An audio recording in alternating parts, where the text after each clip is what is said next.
Bien, vamos entonces a dar inicio a la enseñanza hoy. Y el tema de la enseñanza de hoy es judíos y gentiles. Es el tema de la enseñanza. Judíos y gentiles. Entendiendo que judíos es el pueblo de Dios a través de la historia, y los gentiles se denominan como las gentes, la misma palabra, gentiles o gentes, o pueblos, es la misma palabra, y los pueblos. Entonces la humanidad dividida entre Israel y los gentiles, los pueblos. Cuando el Señor Jesús vino a la tierra, vino para traer el evangelio, el reino de Dios. Empezó anunciando: el reino de Dios se ha acercado. Ese fue su mensaje. Y después que murió y resucitó, y antes de ascender, le encomendó a los apóstoles que llevaran el evangelio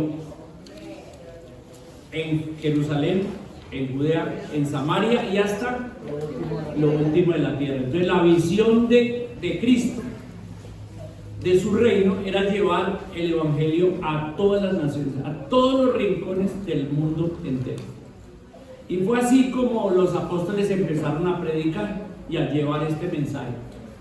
Y gente se empezó a convertir. Pero primeramente, ¿quiénes fueron los primeros que se convirtieron? ¿Judíos o gentiles? Judíos, muchos judíos. La primera predicación de Pedro, después de la resurrección del Señor, fue en Jerusalén, y se convirtieron 3.000 personas ahí en la ciudad de Jerusalén. Y se bautizaron 3.000 personas en la ciudad de Jerusalén. Entonces la iglesia o el evangelio empezó en el seno del pueblo judío, y muchos judíos se estaban convirtiendo. Y Pedro fue llamado el apóstol a los judíos, así fue llamado Pedro, el apóstol a los judíos. Pero un tiempo después se convirtió un rabino que lideraba la persecución contra los judíos que se convertían. Pero un día ese rabino, una persona muy importante y muy influyente, se encuentra de frente con Cristo mismo, y en su encuentro con Cristo se da cuenta que está peleando contra Dios, y se entrega a Cristo y empieza a estudiar la palabra. Ese rabino que sabía mucho la Biblia, pero ahora empieza a entenderla desde el punto de vista de Cristo, del Mesías que había venido. Y él tiene un llamado, pero ya no a ir a los judíos, sino a ir a los gentiles. Entonces, mientras Pedro estaba predicando en Judea, en la tierra de Palestina, básicamente a los judíos, el apóstol Pablo empezó a hacer unos viajes misioneros por toda el Asia Menor, Éfeso, Corinto, Galacia, por toda la región de Galacia. Empezó por Acaya, por todos esos sectores de la Asia Menor, y empezó a recorrer ciudades y ciudades y ciudades y a predicar la palabra, predicar. En algunas ciudades se quedaba un mes, en otras 3 meses, en otras se quedó un año, como en Corinto. En Éfeso se quedó 3 años, y así iba poco a poco predicando la palabra de Dios por todas partes, hasta que incluso llegó hasta Roma, que era como la ciudad más lejana de Palestina, pero era el centro del imperio romano de esa época.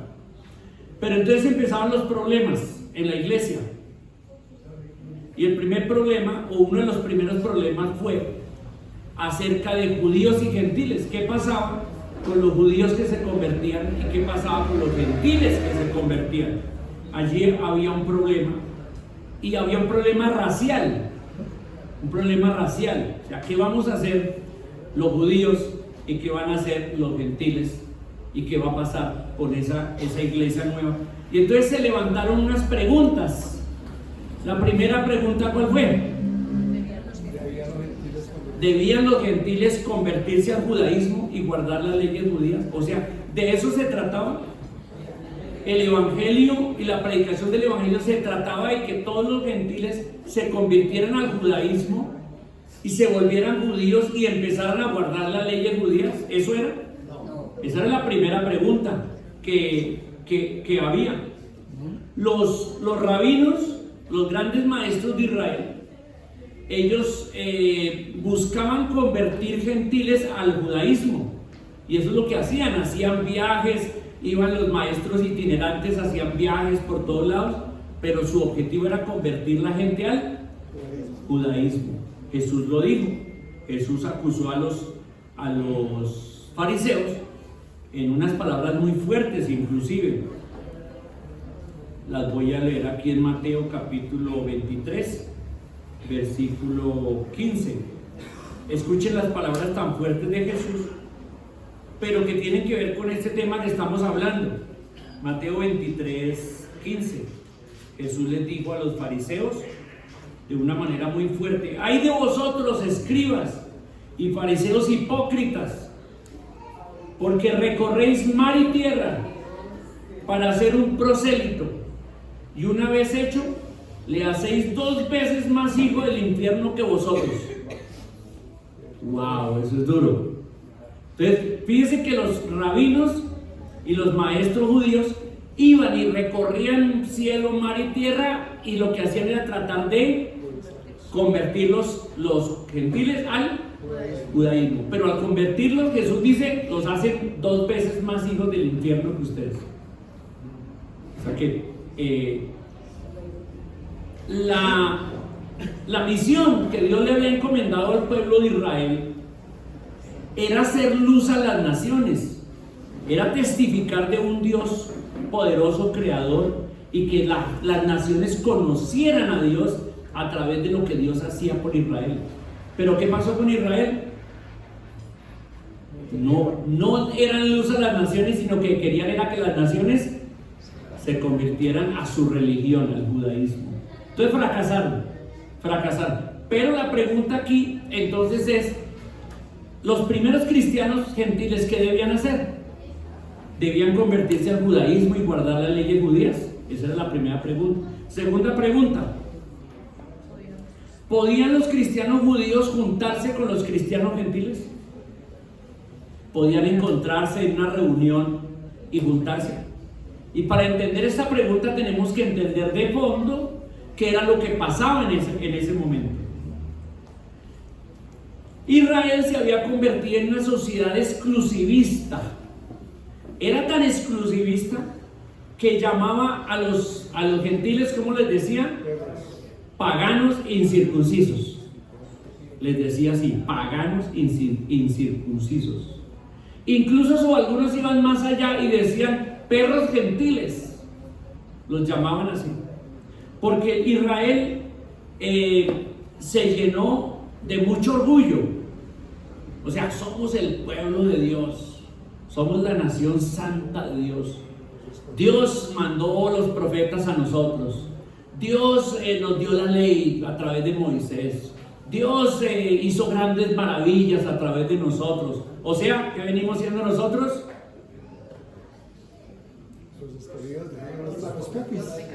Los duros, ¿cierto? El pueblo santo, los escogidos de Dios. O sea, como nosotros no hay otros.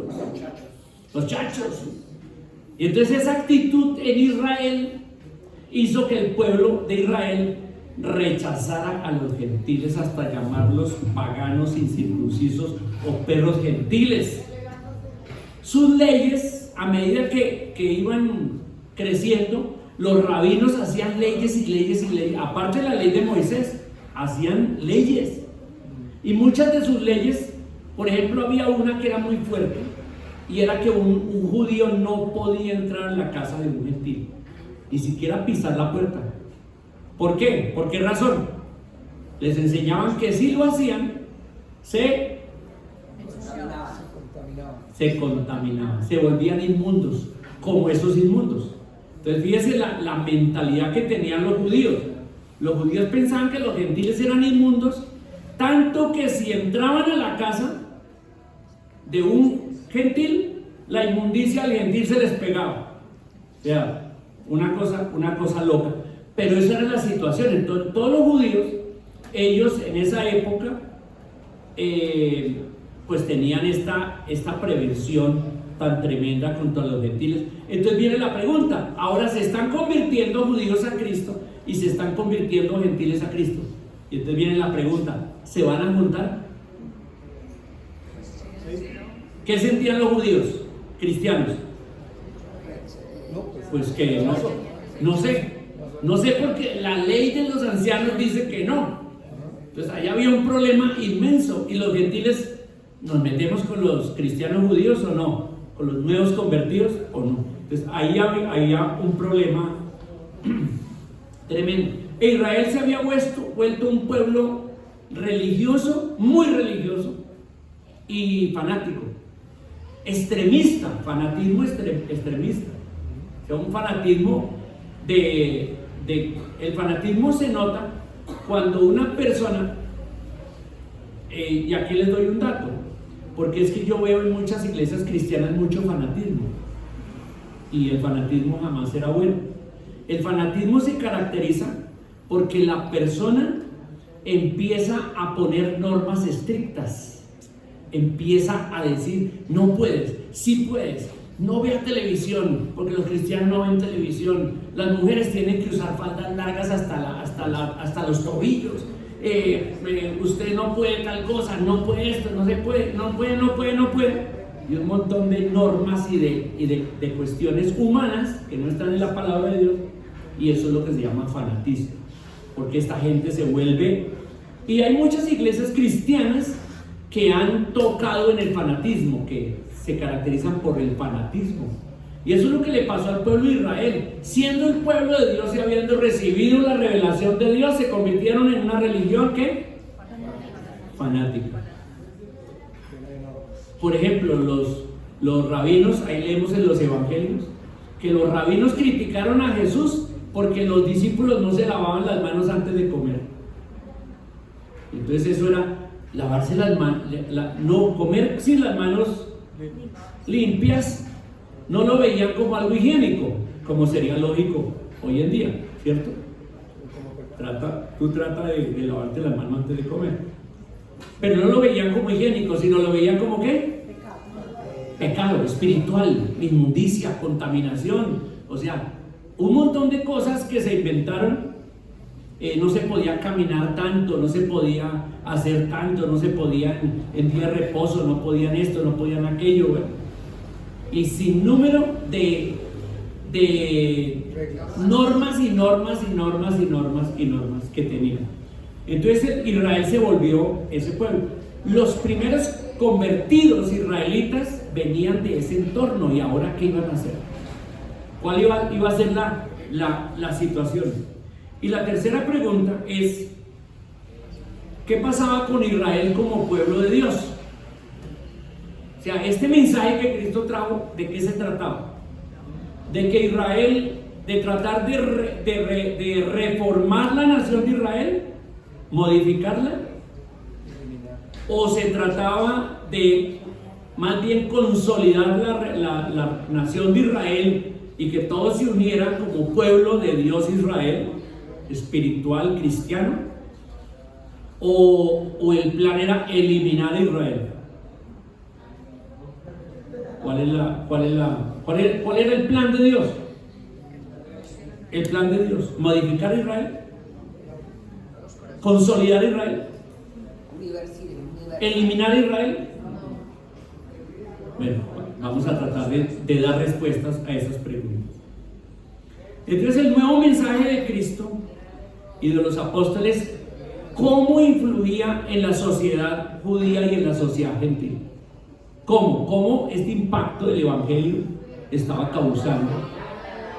Porque evidentemente el mensaje de los judíos era un mensaje que dividía, ¿cierto? Separaba. Ustedes allá, nosotros acá. Y si usted quiere estar con nosotros, ¿qué tiene que hacer? Convertirse en judío. Así fuera gentil, eso. Pero ahora el mensaje de Cristo es un mensaje incluyente. ¿Y ahora qué va a pasar? Porque Jesús dice, y vayan y lleven mi evangelio ¿hasta dónde? Hasta lo último de la tierra. Un judío, ¿cómo lo entendería? Cuando le dice hasta lo último de la tierra. Pues busque a todos los judíos hasta lo último de la tierra, pero solo los judíos. ¿Y un gentil cómo lo entendería?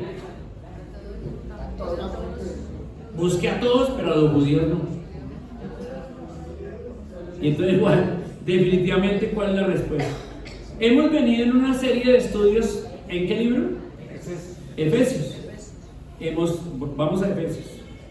Efesios capítulo 1, lo vimos, hablaba de las bendiciones en Cristo. Y después una gran oración del apóstol Pablo acerca de la realidad y condición espiritual. Después capítulo 2, de los versículos 1 al 10, estuvimos viendo cómo es la salvación, lo explica Pablo. Lo que pensábamos antes, lo que debemos pensar ahora y lo que entendemos ahora en nuestra realidad. Y hoy vamos a cubrir del 11 al 22 porque allí están las respuestas a todas esas preguntas que nos hicimos, que eran las preguntas del momento, y por eso Pablo escribió esta epístola precisamente para responderle a los cristianos esas preguntas que ellos tenían en ese momento. Claro, nosotros no las entendemos mucho porque no es nuestra realidad ni nuestro contexto, pero necesitamos entender ese contexto para entender la respuesta del apóstol Pablo aquí en Efesios capítulo 2 versículo 11, que dice así. Entonces vamos a hacer un ejercicio y vamos a leerlo en la Reina Valera. Yo leo el 11 y todos leen el 12, yo leo el 13 y todos siguen el 14 hasta terminar en el 22. ¿Estamos? Listo. Por tanto, acordaos de que en otro tiempo vosotros, los gentiles en cuanto a la carne, erais llamados incircuncisión por la llamada circuncisión hecha con mano en la carne. En aquel tiempo estabais en Cristo, alejados de la ciudadanía de Israel y ajenos a los pactos de la promesa, sin esperanza y sin Dios en el mundo. Pero ahora en Cristo Jesús, vosotros que en otro tiempo estabais lejos, habéis sido hechos cercanos por la sangre de Cristo. Porque Él es nuestra paz, que de ambos pueblos hizo uno, derribando la pared intermedia de separación, aboliendo en su carne las enemistades, la ley de los mandamientos expresados en ordenanzas, para crear en sí mismo de los dos un solo y nuevo hombre, haciendo la paz, y mediante la cruz reconciliar con Dios a ambos en un solo cuerpo, matando en ellas las enemistades. Y vino y anunció las buenas nuevas de paz a vosotros que estabais lejos y a los que estaban cerca. Porque por medio de él, los unos y los otros hemos declarado por un mismo espíritu al Padre. Así que ya no sois extranjeros ni advenedizos, sino conciudadanos de los santos y miembros de la familia de Dios, edificados sobre el fundamento de los apóstoles y profetas, según la verdadera piedra del ángulo de Jesucristo mismo, en quien todo el edificio, bien coordinado, va creciendo para ser un templo santo en el Señor, en quien vosotros también sois juntamente edificados para la perfección del Espíritu. Entonces Pablo escribe esta carta a la iglesia en Éfeso, pero en realidad estas cartas eran más bien dirigidas a todas las iglesias, porque se daba la instrucción de que esta carta se la manda a usted, pero inmediatamente que la lean y la estudien, pasen la otra iglesia y así vayan pasándola de iglesia en iglesia. Y después empezaron a hacer copias y copias y copias de esas cartas. Entonces en realidad esta carta está dirigida ¿a qué iglesia? A todas. A todas, ¿incluidos nosotros? Por supuesto, incluidos nosotros, sabiendo Dios que iba a pasar el tiempo y la iglesia iba a extenderse hasta Bogotá, Colombia. Entonces esta carta también podría llamarse la carta del apóstol Pablo a los bogotanos, no a los efesios, sino a los bogotanos. y esta carta nos llega a nosotros. Entonces, en el versículo 11 y 12, el apóstol Pablo les dice a los gentiles, porque está dirigida a los gentiles, aunque ahí en esa iglesia habían judíos, pero eran mayormente gentiles, les dice: ustedes antes de ser creyentes, los llamaban como paganos incircuncisos. Expliquemos un poquito la palabra incircuncisión. Cuando Dios quiso formar el pueblo de Israel, escogió un hombre para ser el padre de Israel. ¿Quién? Abraham. Año 2000, más o menos, 1950, año 2000 antes de Cristo. Dios llama a Abraham y le dice: voy a hacer de ti un pueblo y una gran nación. Abraham no tenía hijo, pero milagrosamente en su vejez nació Isaac. Y la primera cosa que Dios le dijo fue: una señal de que ustedes son mi pueblo será la circuncisión. Circuncide al niño y circuncídese usted mismo, le dijo a Abraham, aunque Abraham ya era viejo, y se circuncidó. Y de ahí para adelante la circuncisión entonces era la prueba, la seña, el sello de un judío. Todo judío es circuncidado, todo judío varón es circuncidado al día que octavo, según la ley de Moisés, día octavo. Después ya la ley de Moisés. Entonces Dios levantó ese pueblo, nació Isaac. Isaac tuvo dos hijos, Esaú y Jacob.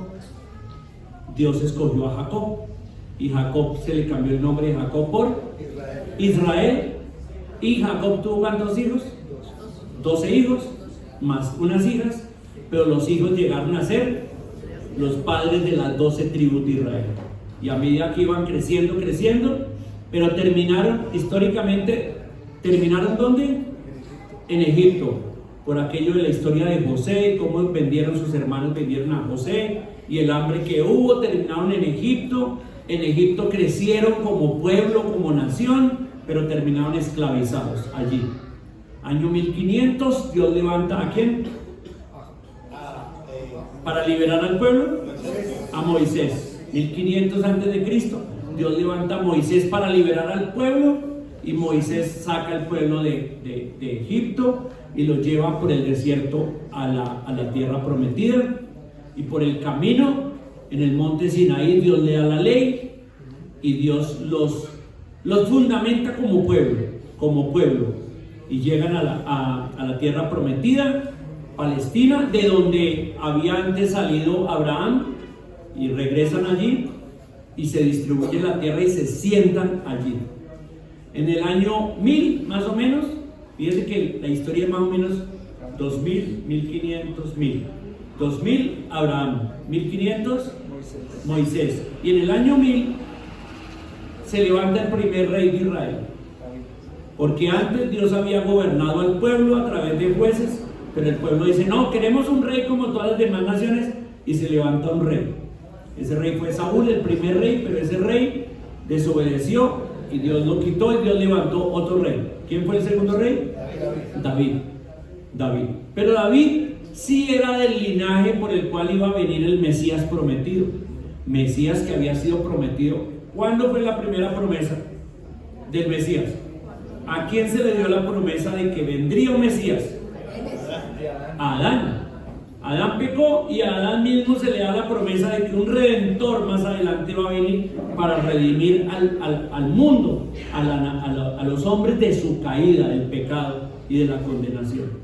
Así que David, Dios pone a David y lo pone como el rey, y le jura a David, hace un pacto con David. Dios hizo un pacto con Abraham de una nación.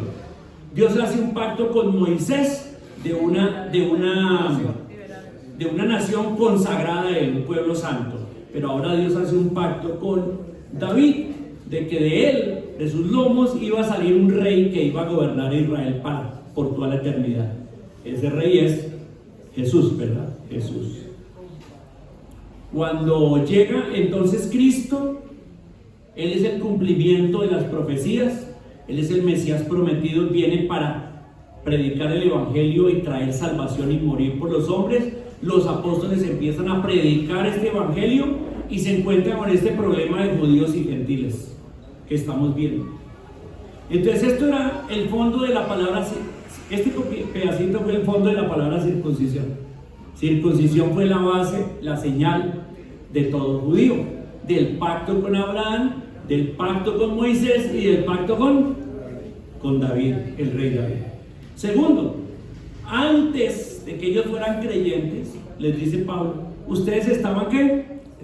Excluidos de Israel como pueblo. El pueblo de Dios era Israel, y Dios se manifestaba a Israel, y Dios hablaba con Israel, y Dios mandaba el mensaje al mundo a través de Israel, solo que Israel se lo quedaba y no lo mandaba. Pero Israel, y Pablo les dice, ustedes los gentiles estaban fuera del pueblo de Israel. Tercero, ustedes los gentiles estaban ¿qué? Sin una promesa de un Salvador, un Redentor. No sabían de un Mesías, no tenían ni idea, estaban excluidos de eso también. Cuarto, no tenían idea de los pactos que Dios había hecho con Israel y estaban fuera de esos pactos, no estaban incluidos en esos pactos. Les dice Pablo explicándole a los hermanos ahí en Éfeso. Y quinto, ustedes estaban sin Dios. Esas naciones, la única nación que era monoteísta, la que predicaba un solo Dios, era Israel. De resto, todas las naciones eran politeístas, tenían muchos dioses. Y ya hemos oído hablar de muchos de los dioses griegos, de los dioses egipcios, de los dioses babilónicos, cada nación tenía multitud de dioses. Usted va hoy, por ejemplo, a la China, y en la China es increíble. Miles de dioses, casi que cada familia, cada clan familiar tiene sus 2, 3, 4, 5 dioses propios. Ellos, un dios con 8 brazos y otro dios con figura yo no sé qué. Cada uno se inventa sus propios dioses, y en la China, por ejemplo, es un ejemplo de una cultura totalmente politeísta e idolátrica, porque solamente tienen ídolos, montones de ídolos por todas partes. Entonces estos gentiles, les dice Pablo, ¿ustedes eran qué? ¿Qué eran? Incircuncisos. No eran del pueblo de Dios. No tenían la promesa de un Salvador. No sabían de los pactos que Dios había hecho. Y eran idólatras y politeístas. Ahora, entre el versículo 13 al 16, ahora Pablo les dice, pero ahora en Cristo, y ahí hay un cambio. Cuando uno llega a Cristo, hay un cambio. Un cambio en todo. Un cambio en el destino. Porque cuando estaba sin Cristo, ¿para dónde iba? Para el infierno. Pero ahora que estoy en Cristo, ¿para dónde voy? Para el cielo. El estar en Cristo, que es también la frase clave del capítulo 1 que se repite vez tras vez, en Cristo, en Cristo, en Cristo, en Cristo. Porque la clave es estar en Cristo. No en la iglesia, no en la religión, no en el pastor tal, no en el papa tal, nada. Solamente ¿en qué? En Cristo. Esa es la clave. Entonces Pablo dice, ahora ustedes están en Cristo. Cuando uno recibe a Cristo, o más bien, lo digo corregido, cuando Cristo me recibe y me salva, me perdona mis pecados, y Cristo me reconcilia con Dios, ahí hay unos cambios totales. De tinieblas a luz, de muerte a vida, de condenación a salvación, de una vida destrozada y destruida a una vida bendecida. El cambio es total. De una mentalidad ciega a una mentalidad espiritual, clara y abierta, a medida que avanzamos en el conocimiento de la palabra de Dios. Entonces, ahora en Cristo, unidos a Cristo, pasan muchas cosas. Y Él les dice también 5 cosas en los versículos 13 al 16, de que ahora son en Cristo. Primero, ¿son qué? ¿Ya no están qué? Lejos, y no están, se han acercado a Dios a través de Cristo. Ahora son cercanos a Dios. Antes como gentiles, excluidos, pero ahora cercanos. Segundo, ahora Él les dice, miren, les voy a explicar algo. Judíos y gentiles ahora se han ¿qué? Unido como un solo pueblo. Entiendan eso. Ya no son dos pueblos diferentes, sino ahora se han unido como un solo pueblo. Los que eran contrarios ahora se unen, ahora se unen. Tercero, les explica Pablo a los efesios y nos explica a nosotros. ¿Cuál era la pared intermedia que dividía a los judíos de los gentiles? Las leyes, la ley de Moisés, la ley de los sacrificios, la ley de muchas cosas, y la tradición de los ancianos y todas esas leyes dividían. Pero ahora dice ahí que Cristo ¿a qué?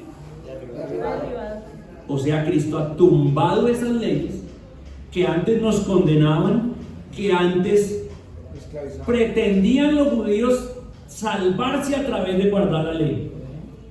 ¿Cuál era la meta del judío para salvarse? Cumplir los mandamientos. Guardar la ley. Otra vez, pregunto. ¿Cuál era la meta de los judíos para poder salvarse? Guardar la ley. Guardar la ley. Ellos querían que entre más guardaban la ley, más cerquita estaban de la salvación, del paraíso, de poder ir a la presencia de Dios. Que es el mismo concepto católico. El concepto católico es igual. El concepto católico es: haz la mayor cantidad de obras, haz la mayor cantidad de ritos, haz la mayor cantidad de cosas, porque eso acumula para tratar de llegar al cielo.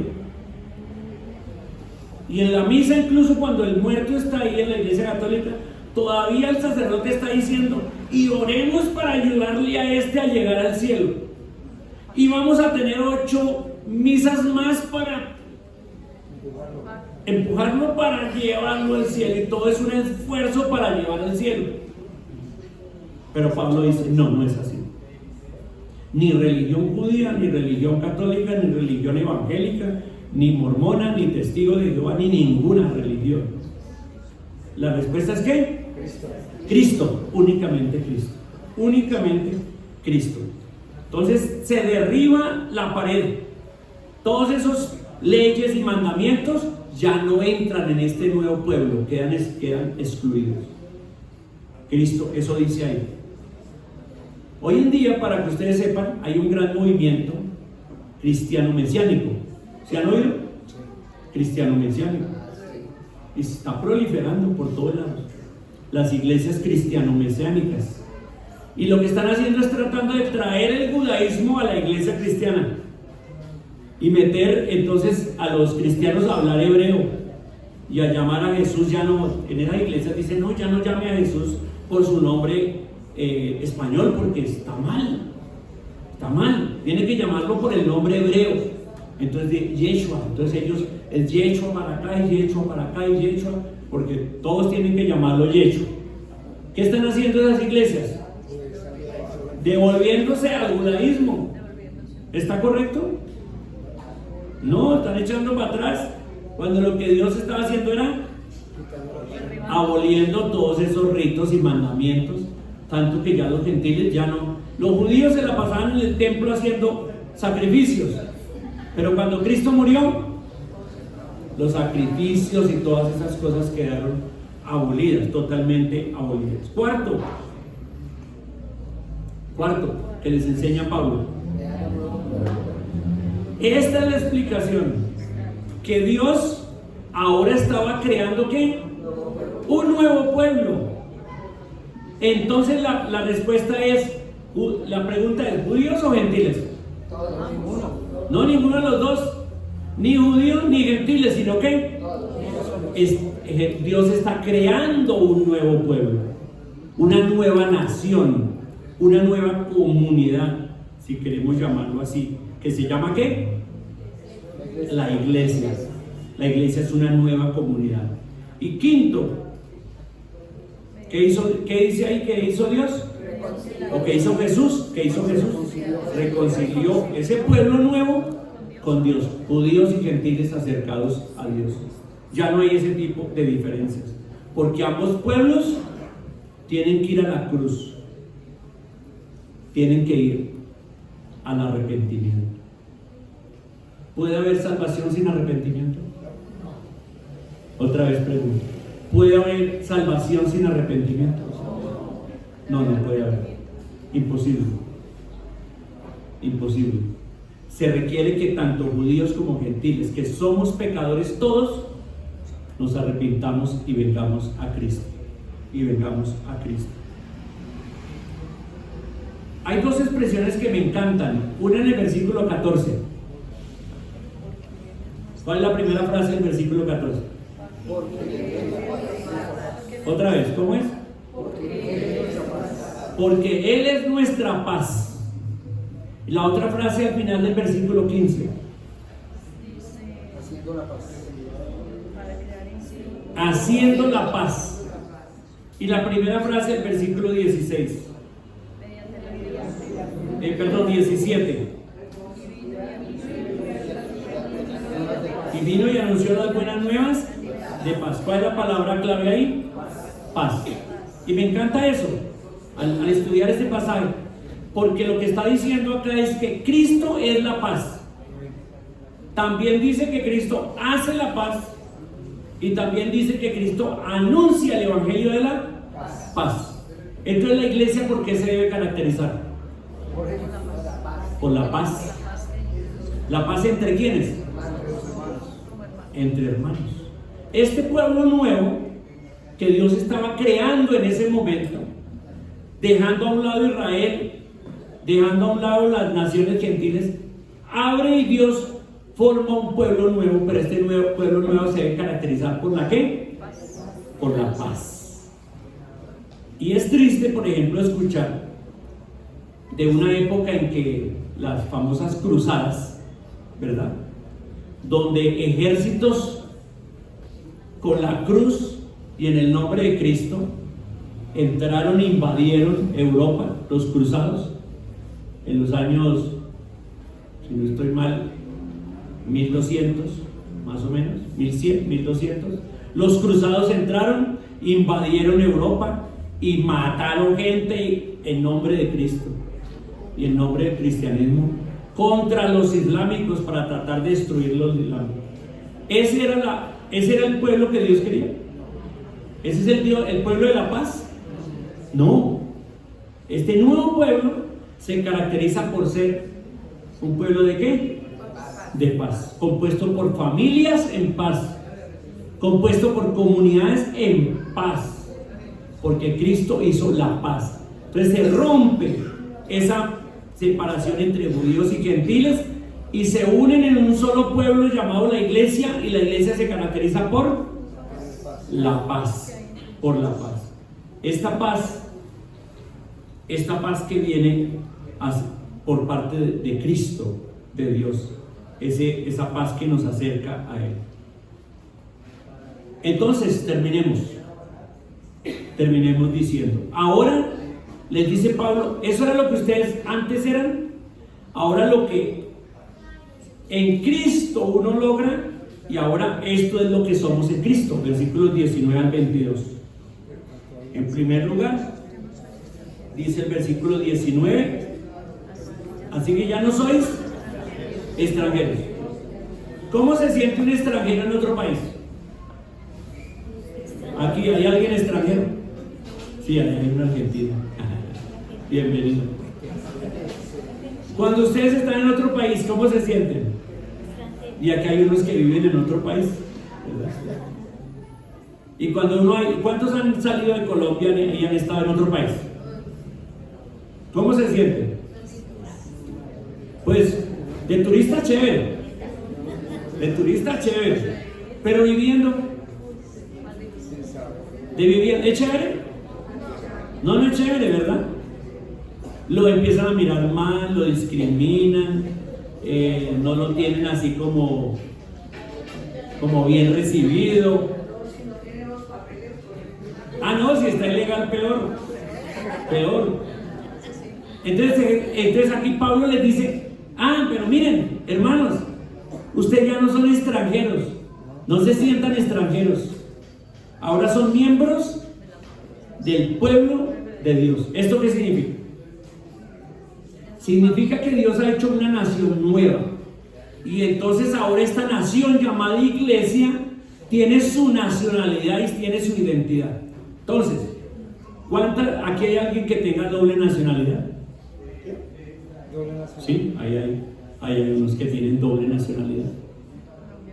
Entonces, cuando uno ya logra la nacionalidad, han habido muchas personas acá en Colombia que han estado viviendo mucho tiempo y después se convierten, ya viven la nacionalidad y se convierten en ciudadanos colombianos.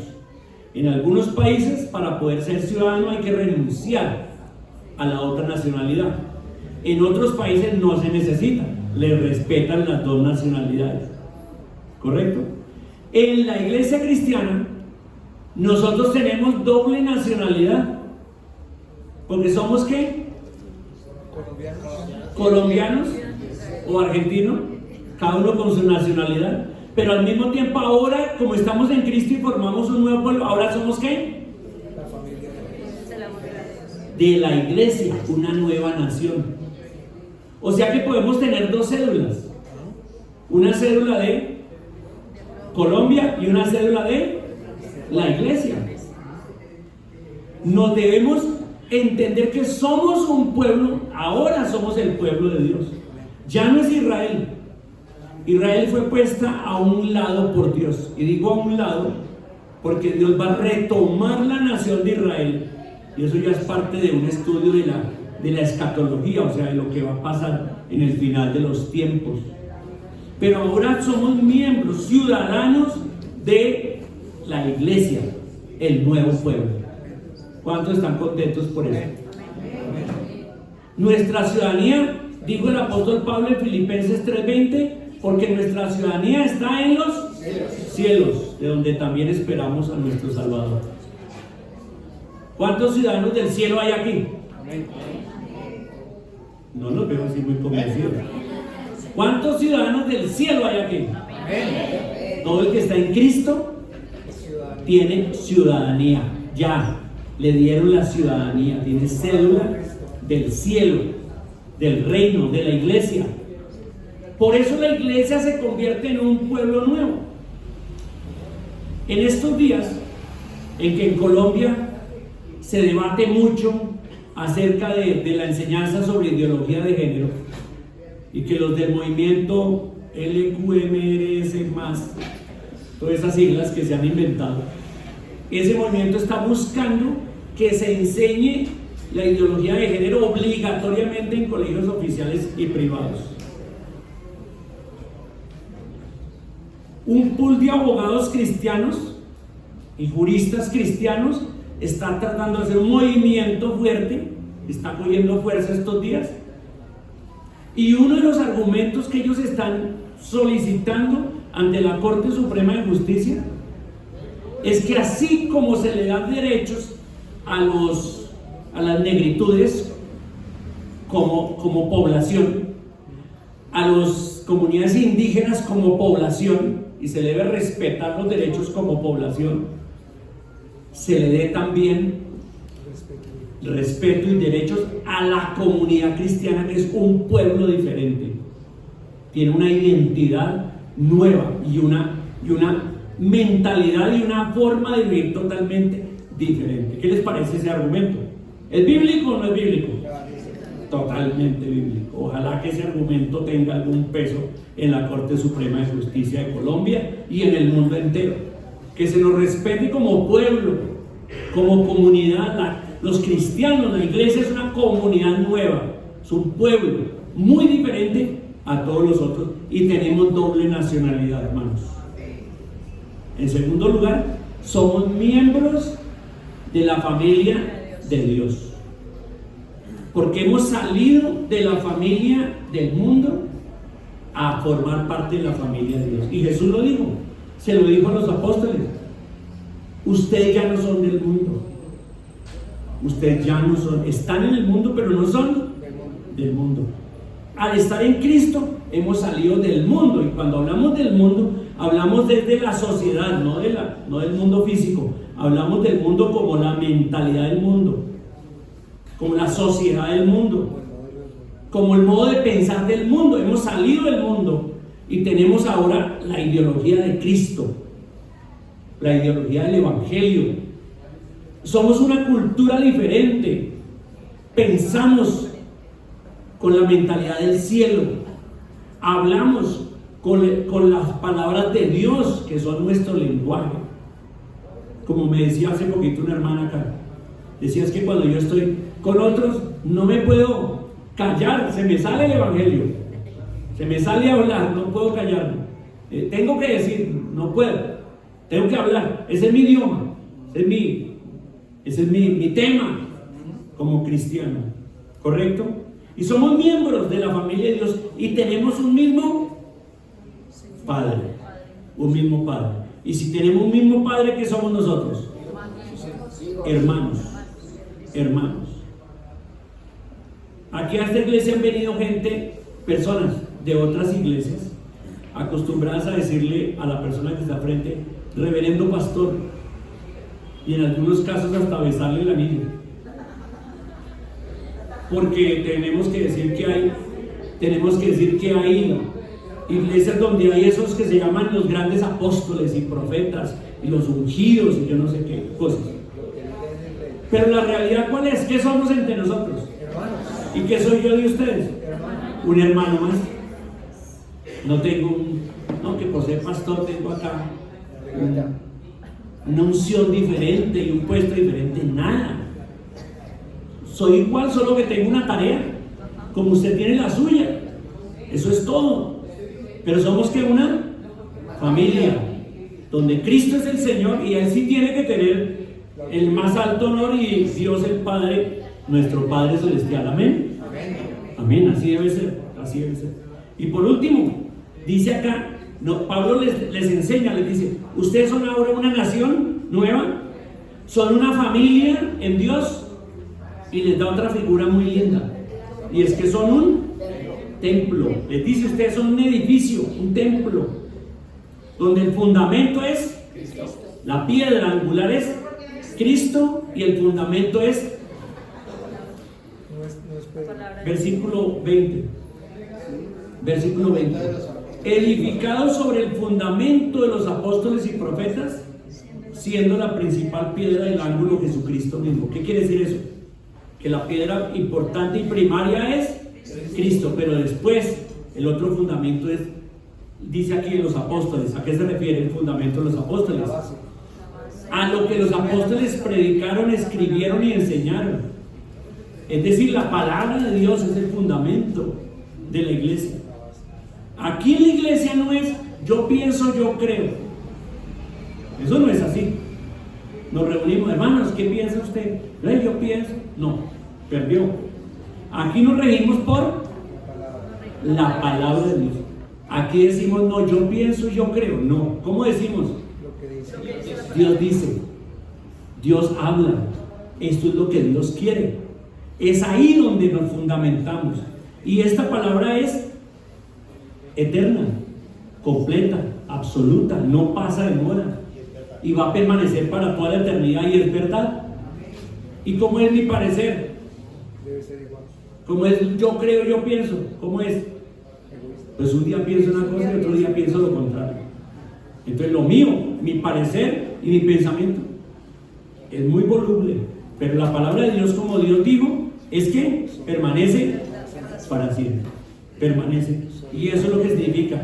Este nuevo pueblo, entonces, miren, un pueblo, para ser pueblo, ¿qué debe tener? Mínimo. Para ser una nación. Gente. Tierra. Y una constitución. Esas son las tres cosas que hacen un pueblo. Gente reunida, unida, una tierra y una constitución. Y nosotros lo tenemos, mire, gente reunida, tierra. ¿Dónde está nuestra tierra? En los cielos. Aquí somos extranjeros en este mundo, mientras tanto. Y tenemos una constitución. ¿Cuál es? la que nos rige. Ahí están los tres elementos que nos hacen una nación, la nación, pueblo de Dios. Conclusión. Entonces, hermanos, como iglesia, como pueblo, tenemos nuestra identidad en Cristo. Ya no somos parte de los gentiles, ya no somos gentiles, ni tampoco nos hemos convertido en judaísmo. ¿Somos qué? La iglesia. Nuestra cédula es celestial. Como iglesia somos un pueblo diferente a Israel. No somos Israel. Es un pueblo nuevo. Es un pueblo nuevo. Entonces la pregunta es, bueno, ¿y qué pasa con Israel? Que es la última pregunta al empezar que no sabíamos responder. ¿Y qué pasa con Israel? Pues lo que pasa con Israel es lo siguiente. Romanos 10 y 11 nos enseña Pablo que Israel en los planes de Dios llegó hasta Cristo, y cuando la iglesia se empezó, ¿qué pasó con Israel? ¿Fue reformada? No. ¿Fue eliminada? No. ¿Qué pasó con Israel? ¿Qué pasó con todas las promesas que Dios le hizo a Israel? Que no se han cumplido. ¿Será que Dios no las va a cumplir? Sí. Entonces, ¿qué pasó? Cuando la iglesia se empezó y se formó un nuevo pueblo, ¿qué pasó con Israel en los planes de Dios? Dios le dijo, stop, para un momento, porque aquí hay un plan de un nuevo pueblo que se llama la iglesia, que se ha extendido por 2000 años. ¿Y qué va a pasar? Jesús va a venir por la iglesia. La Biblia habla del rapto, que Jesús va a aparecer en las nubes y toda la iglesia va a ser ¿qué? Llevada al cielo. Cuando la iglesia sea quitada, entonces Dios empieza a tratar otra vez con Israel y empieza. Sería bueno otro día un estudio sobre eso, ¿verdad? De qué es lo que va a pasar de aquí. Todo está en la palabra de Dios y está claro lo que va a pasar con Israel y cómo Dios va a cumplir todas las promesas con Israel, pero Israel, pueblo terrenal. La iglesia, tierra, pueblo ¿qué? Celestial. Entonces, como iglesia, ¿qué esperamos? En este momento, ¿qué esperamos? La venida de Cristo. Y mientras tanto, ¿qué hacemos? ¿Qué hacemos como pueblo de Dios acá en esta tierra? ¿Qué hacemos? Mientras tanto,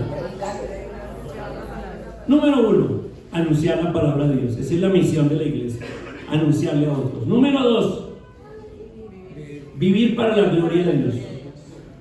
Familias regidas por la palabra de Dios. Un pueblo de paz, familias de paz, hombres de paz que impactamos al mundo. Amén. El Señor nos bendiga.